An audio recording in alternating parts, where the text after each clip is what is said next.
A 1989 study of United States Census records found that 67% of recent first marriages ended in divorce, 2 out of every 3 couples. One psychologist wanted to know why some couples made it, while others didn't. His name was John Gottman. He spent 20 years studying couples. He watched them arguing and measured everything. Their hair rates, their facial expressions, and even the sweat on their fingers. And after thousands of conversations, he discovered something. We all know the old myth. A healthy marriage is one where the couples doesn't fight. It sounds logical, but according to 20 years of research, it's largely wrong. The fighting wasn't the problem. How they fought, that was everything. Gottman says it simply.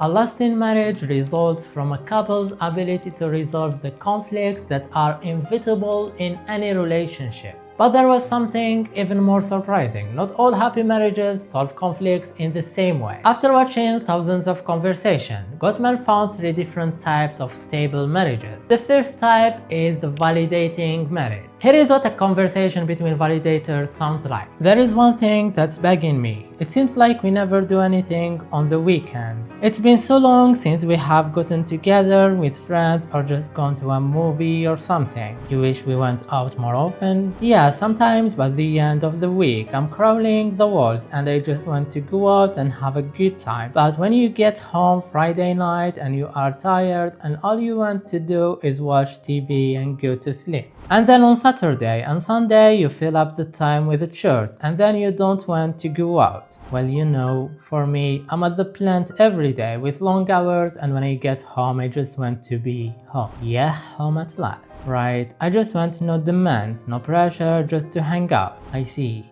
One beauty came to birth with a problem. He had many choices. He could have dismissed her, he could have argued, he could have told her she was wrong. Instead, he listened, he repeated her point back to her, and he showed that her feelings made sense. This is what Gottman calls validation. Validation doesn't mean agreement. It means I may see things differently, but I want to understand your side first. Validators usually begin by listening, then they try to persuade each other calmly, without demands, without attacks. I don't need to go out every weekend, I just want to go out sometimes. I get that, I'm just worried you will expect it all the time. No, once or twice a month would make me happy. Nobody won the argument, but both people felt heard. From the outside, this looks like the perfect marriage. And for many years, therapists thought it was the only healthy kind, until Gottman's research proved them wrong. Because then he found another type of couple that looked completely different. Listen to this conversation. I think that everything that we talk about, in every aspect of our relationship practically, we are always competing. Like if I say I had a hard day, you say you had a worse day. No, I don't. Yes, you do. You do that with everything. If I say my leg hurts, you say your knee and your elbow hurt. In this kind, you hear a lot of yes, you do, and no, I don't. Well, what I'm saying is that I can relate to your pain because I'm feeling some pain right now myself. You don't say that as a way to outdo me. If you heard only that argument, you would probably think this marriage was in trouble. Gottman thought the opposite. This is called a volatile marriage. Unlike validators, volatile couples don't spend much time trying to understand each other first. They jump straight into trying to convince each other. For them, arguing is not a sign that something is wrong. It's part of how they connect. They express more conflict, but also more joy, more passion, more affection, and more humor. They believe their ideas are worth fighting for, and they believe their partner is worth convincing. But after all that argument, they still find a way to meet in the middle. You can almost feel it. They are not trying to hurt each other. They are trying to be understood. Volatile couples see each other as equal and give each other freedom and personal space. They openly share their feelings, both good and bad, so they often have strong arguments. Even with many fights, their relationship is full of love, passion, and excitement. But a volatile marriage can become unhealthy if the arguments become stronger than the happy moments. If too much negativity builds up, the relationship can become unstable and even fall apart. And that brings us to the third type. Moving from a volatile marriage to this one is like going from a big storm to a calm lake.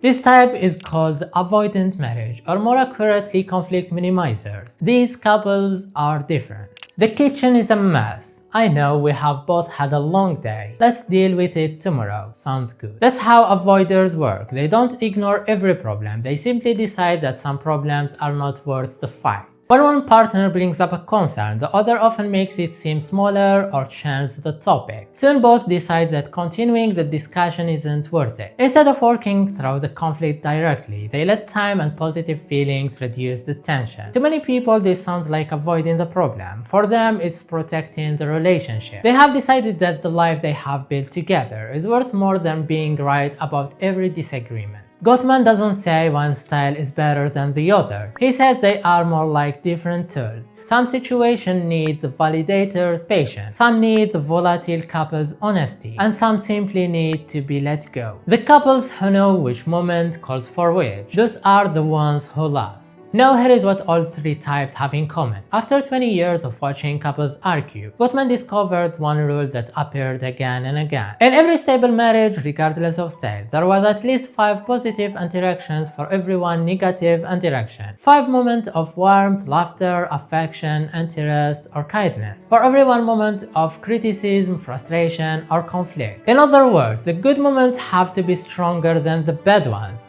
and that's what keeps the relationship stable. So what does all this mean for your marriage? Gottman makes one more point that is worth thinking about. He says that in healthy marriages, some negativity actually serves a purpose, and he gives a good example. Imagine a forest. Every healthy ecosystem needs balance. Too many predators can destroy other animals, but having no predators at all also causes problems. Marriage works the same way. Too many negativity is harmful, but avoiding every conflict is not healthy either. Some studies found that couples who never argued were actually more likely to get divorced than couples who had disagreement. Because healthy conflict helps couples grow, as long as they treat each other with respect, show love, and keep many more positive moments than negative ones. After 20 years, thousands of arguments, and hundreds of couples. This was Gottman's answer. Not never fight, fight in a way that keeps the good moments stronger than the bad ones. So which one sounds like you? Are you the couple who talks everything through, the one who fight loudly but love louder, or the ones who let most things pass because the peace matters more than the point? Tell me below, and tell me if you and your partner are the same type or different ones, because that difference may be the most interesting conversation you have this week.